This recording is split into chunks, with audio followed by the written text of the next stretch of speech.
un oiseau rare, si je peux le dire ainsi. Et c'est ici l'occasion pour nous de pouvoir d'abord féliciter la personne qu'on a entérinée et qu'il soit vraiment au service de la nation, qu'il soit net, qu'il joue son rôle important pour qu'il y ait les élections crédibles en 2023.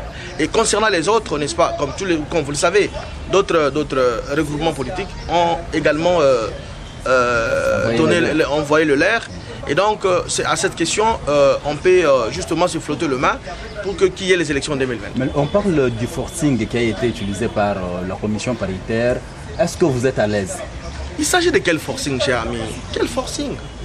Il n'y a pas eu consensus autour de ça. Comment ça? Comment il n'y a pas eu consensus? Il y a eu consensus parce que la question n'a pas été d'emblée soumise à la plénière, non. Il y a eu la commission paritaire. Ils ont travaillé durant, je crois, 2 mois, si je ne m'abuse pas. C'était depuis la question a été débattue. Cette question a commencé depuis le mois d'août 2021.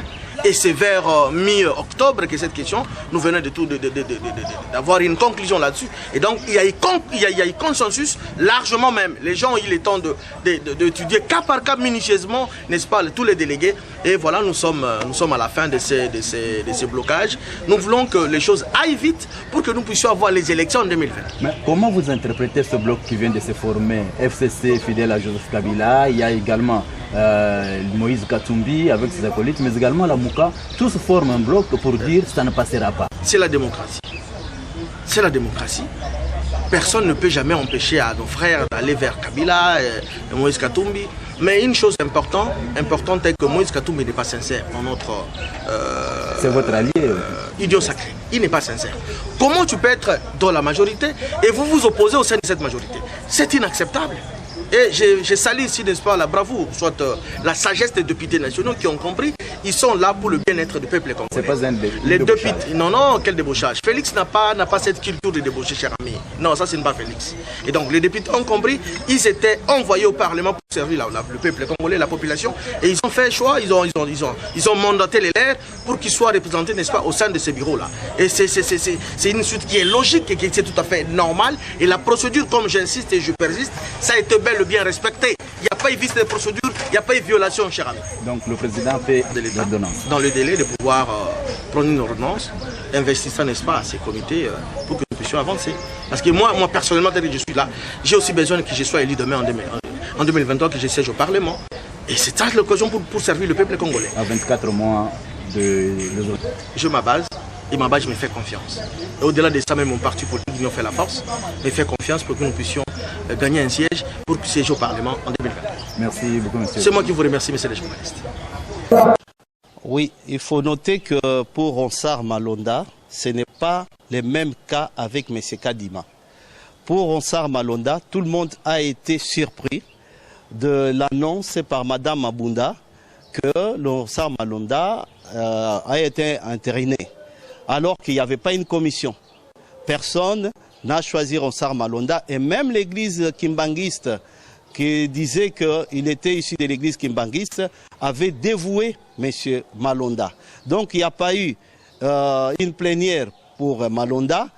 Le sujet ou les motifs convoqués à la plénière étaient détournés par Mme Mabunda. C'est pourquoi le président avait renoncé à cela.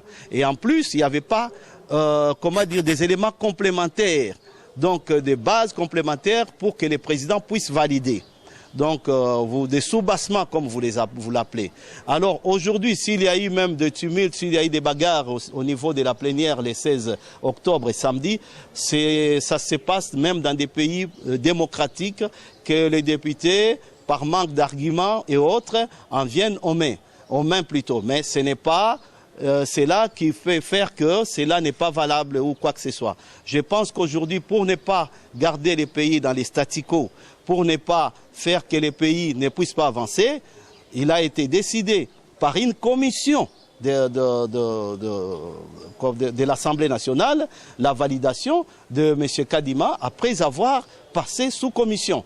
Donc, par jeu démocratique, il y a eu 6 églises qui ont voté pour Kadima et 2 églises qui n'ont pas voté, qui sont minoritaires, et même qui appelaient le président à s'ingérer dans ces processus alors qu'il n'avait pas droit à s'ingérer à cette étape-là. Donc aujourd'hui, pour faire avancer les pays, pour ceux qui prônent contre les glissements, Voilà une réponse. Alors je ne vois pas comment est-ce que les gens, on vote quelque chose, on met en place quelque chose pour rattraper l'échéance de l'électorat, et il y a des gens qui protestent contre cela. C'est vouloir une chose et son contraire, comme nos amis de l'opposition de la Mouka. Ça, c'est vraiment amener les pays dans un chaos et dans un jeu de dupes pour tromper la population. Donc aujourd'hui, il y a 2 places qui sont réservées, et non les moindres, ces places-là. Donc il y a une place pour la 2e vice-présidente qui est réservée à l'opposition. Lui-même, Fayoulou peut se prétendre aller même à la place de 2e vice-président. Il peut aller là-bas, comme ça il va bien voir les choses et apporter, comment dirais-je, son point de vue sur l'électorat qui va se faire. Alors, il y a aussi une autre place, je pense... la place du questeur qui est réservée aussi, une place non la moindre, qui est réservée sur l'opposition.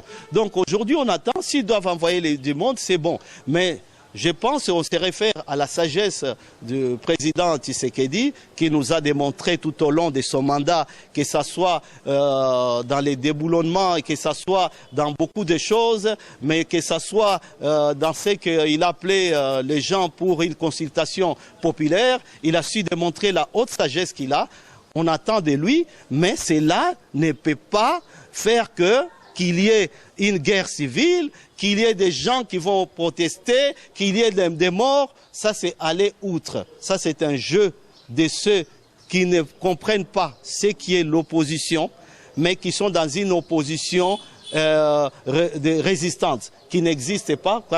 L'opposition résistante consiste à prendre des armes et à tuer les autres. Alors aujourd'hui, on pousse les autres pour aller revendiquer, pour aller faire ceci, en mettant même leur vie en péril. Ce que l'opposition prétend faire dans les cas où l'autre sera validé, c'est vraiment aller à la contre des jeux démocratiques. Nous appelons toutes les parties vives, tous les partis plutôt, encore une fois, les partis à venir se réconcilier sous la République et à se mettre en observant des lois de la République que nous devons observer.